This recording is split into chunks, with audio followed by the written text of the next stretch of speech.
I am Kriti and this is Swati, and today we'll be talking about an ultimate legendary quest that Warner Brothers and Piccadilly Distilleries is on to. And we're talking about the Indri House of Dragons edition. So alright Swati, what makes Indri the House of Dragons edition so well legendary? I have to ask you a question first. Do you know about Game of Thrones and House of Dragon? I have not seen Game of Thrones at all. It is one of the most successful, well-loved shows in the history of television. And House of Dragon happens to be a prequel to Game of Thrones. What makes this collaboration legendary is it's the first Indian single malt whiskey which is collaborating with a series like the Game of Thrones, or it's like a brother and a sister are fighting for the Iron Throne. The sister's house is House of Black and the brother's house is House of Green. House of Dragon is a prequel to the legendary Game of Thrones. It is the story of the House Targaryen that used to rule the Seven Kingdoms on the Iron Throne. And it is a power conflict within the family. Two houses are at war with each other, and so are their dragons. And the two bottles are inspired by the two fighting families, House of Black and House of Green.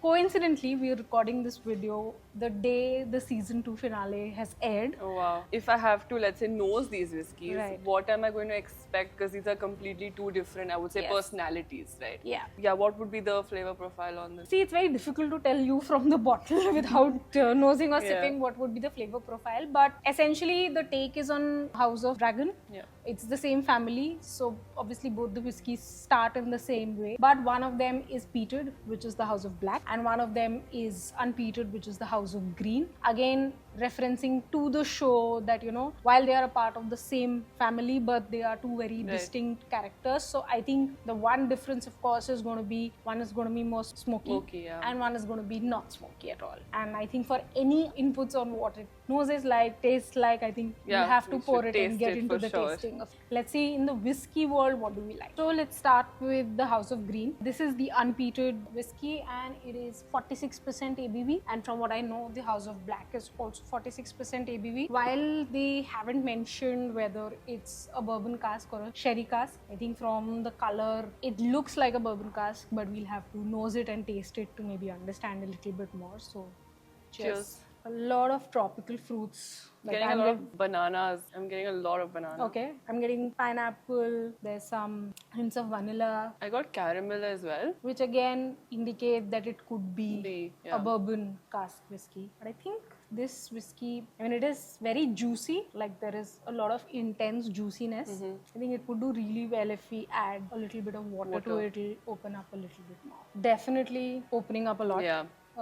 I'm starting to get some of the lighter floral notes. I'm also getting a little bit of nuttiness. The intensity on the nose is also reduced a bit. I think the alcohol has Calmed calmed down, down. because of water, so you're also able to get Yeah, the a lot actual more notes. flavors of the whiskey. But I think maybe we should take a sip. Sip, yes.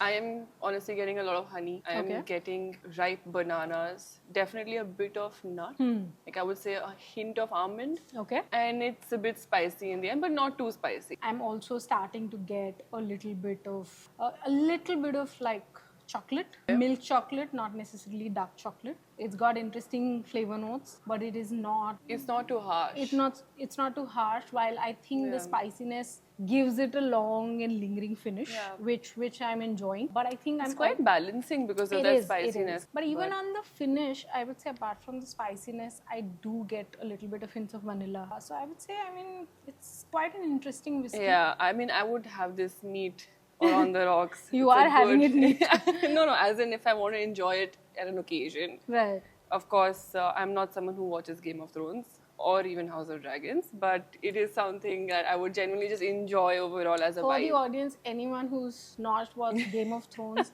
doesn't mean you cannot watch House of Dragons, because actually House of It's a Dragons prequel, yeah. happens before Game of Thrones. So there is no loss of context if you're just starting with House of Dragon.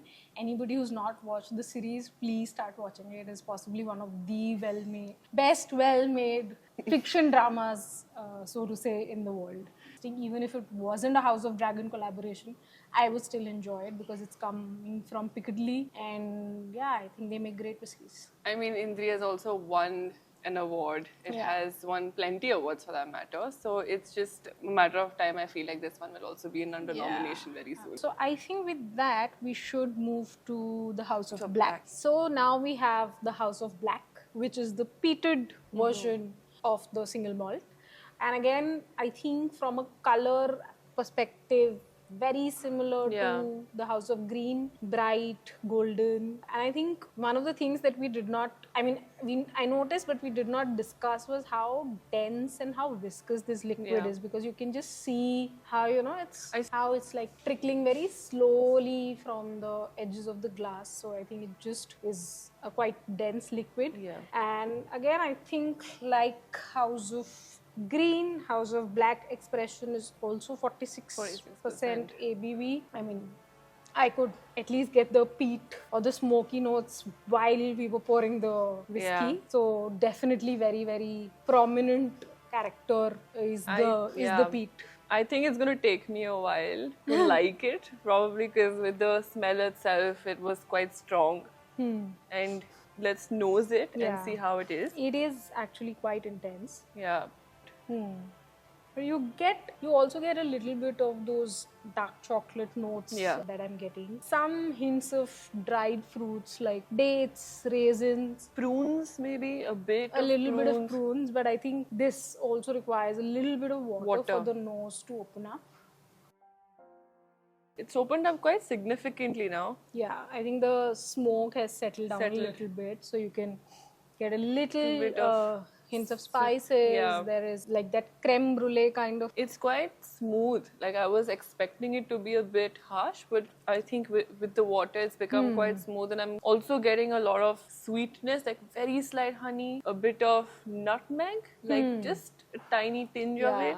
There is definitely a bit of spice there. I mean, not too much for me here, but a bit of it, and it's comfortable. On the finish for me particularly, there is of course that subtle smoke that Yeah. I'm getting. There is spices, but there are a lot of sweeter notes. Yeah. For me, the finish on this one is medium. The earlier one was of course a lot more Yeah, spicier same. on the finish, so that it felt longer at least than this one. Yeah, for me as well, like I feel like the finish for me is a bit short. It's not that medium, Right. but it does have a hit of spice. It has that smoke flavor, and I feel like it's a good whiskey to have overall in general. Yeah. But I think the collaboration, like from the series, travels into the whiskey as well. Yeah. One is peated, one is unpeated, again resembling the characteristics Yeah. of House of Green and House of Black. House of Black has Daemon Targaryen, who is a little more volatile, and I think the smoke is kind of a representation of his intensity, his fierceness, and his volatility. But he's short-tempered, Yeah. and so the finish here is medium. And So that's a good touch that they've given yes. for sure. Like, I mean, I can't relate much because I haven't seen, but what about the House of Green? Yeah, so House of Green actually has various characters. So the House of Green expression also draws from a lot of those characters. Right. But yeah, it is, I would say, they're more cold-blooded, which I think is an interesting way of putting a longer finish whiskey. That, you know, they're so cold-blooded and they're so silent about what they do that you'll realize it much later, the damage that it has caused. And again, it's just my interpretation. Both the whiskeys are excellent expressions, irrespective of whether they are House of Dragon collaborations or not. But even from a House of Dragon collaborations perspective, I think they fit the narrative really It's well. very well thought. It's is very what I well would thought say. through, Yeah. fits the narrative really well. So I think, again, another stellar set of whiskies Yeah. released by Piccadilly. It's a very interesting approach also that, you know, that they've taken with partnering as Piccadilly with Warner Brothers. So tell me a bit about how this collaboration has affected Indri as a brand to the world. Like, of course, the amount of reach or like, you know, the audience that they've got is Yeah. now just much more bigger than just Right, the right. show has. for I them. think there are 2-3 aspects to it. One, it's a very relevant collaboration. Yeah. It's a much younger audience that knows about Game of Thrones and House of Dragon, therefore. So I think with that, Indri is being able to target them. Because in India, generally whiskey is perceived to be like an old man's drink. This collaboration is kind of breaking that by making Indri a part of the conversation of the House of Dragon and the Game of Thrones cult. I don't think there's a better word to describe it. And also, I think this will also help Indri make a mark in the global market. Game of Thrones, they have these communities who catch up on Sundays and Yeah. talk about and conspiracy theories, and I mean there are just multiple forums. So, for all whiskey lovers, Swati, what would you recommend they enjoy this dram with? Like with water or neat? How would you recommend it? I think both the whiskeys are very classic. One is unpeated, one is peated. Add a splash of water. So what I usually do is I add this Birkentree Highland Birch water. Now this is quite a revolution in itself. This is actually sap collected from a tree, and this tree is in Scotland and it's over 400 years old. And the collection of this sap happens only once a year. The harvesting of this happens only once a year in March. Okay, so Swati, now that we've spoken about both whiskeys, we've Yes. tasted them, and I think I know my pick. Which side are you on? See, I think there are two answers to it. One is the answer from a series perspective. Who do I support? I've not seen season 2. So there's a disclaimer. I don't know if it has happened already, but for me, House of Black is where my loyalties lie. Okay. Only because of Daemon Targaryen. He's the best looking guy on the show, without a doubt. But I think from a whiskey standpoint, I like the House of Green expression a lot more. I think for me, it was a lot more complex and offered a lot more. Even though I am someone who likes peated whiskies a lot, but I think between the two, for me, House of Green was my preference. Right, same. For me, I prefer House of Green as well, just because I'm someone who does not really enjoy a lot of peated whiskies. But like you rightly said, it was very complex, the green. And I genuinely just like honey and bananas and all those fruity flavors. Right. It's quite approachable to even Right. pair it with, whatever you want to eat at the end of the day. So Yeah. House of Green for me. So let us know in the comments below which whiskey do you like. Till then, drink responsibly and cheers.